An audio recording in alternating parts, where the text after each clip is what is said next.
ఈ వీడియోలో నేను డీలర్స్కి అలాగే కార్డుదారులకు ఒక క్లారిటీ ఇవ్వబోతున్నాను. మన డీలర్స్కి ఆల్రెడీ ఈ విషయం మీద క్లారిటీ వచ్చేసింది. ఎందుకంటే మనకి డిస్ట్రిబ్యూషన్ అనేది 26 నుంచి స్టార్ట్ అయిపోయింది కాబట్టి ఈ విషయం మీద ఒక క్లారిటీ వచ్చింది. అవగాహన కూడా పెరిగి మన వాళ్ళు విజయవంతంగా పనిచేస్తున్నారు. నేను ఇంకోటి చెప్పదలుచుకున్నది ఏంటంటే, ఈ కొత్త స్మార్ట్ కార్డ్స్ అనేవి స్మార్ట్ రేషన్ కార్డ్స్ లేదా స్మార్ట్ రైస్ కార్డ్స్ అనేవి వచ్చాయి కదా, దాని మీద ఒక బార్కోడ్ అనేది ఉన్నది. ఆ బార్కోడ్ జస్ట్ మిషన్లో స్వైప్ చేస్తే అయిపోతుంది, ఇంకా తంబది వేయించే అవసరం లేదు. కెమెరా ఉంది, కెమెరా జస్ట్ ఫోటో తీస్తే బియ్యం ఇచ్చేవచ్చు అని చాలామంది ఈ అపోహలతో ఉన్నారు. నేను క్లియర్గా చెప్తున్నాను, వినండి.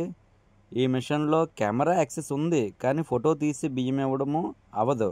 అలాగని క్యూఆర్ కోడ్ జస్ట్ స్వైప్ చేసి ఇవ్వడానికి ఇది మ్యాగ్నెటిక్ చిప్ కార్డు కాదు.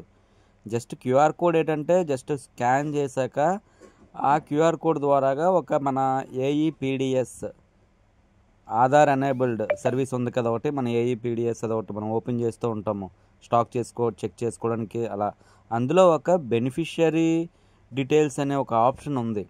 ఆ ఆప్షన్లో డైరెక్ట్గా పేజ్ అనేది వెళ్తుంది. ఎప్పుడు క్యూఆర్ కోడ్ స్కాన్ చేసినప్పుడు దేని మీద, మన కొత్త రేషన్ కార్డు మీద ఉన్న క్యూఆర్ కోడ్.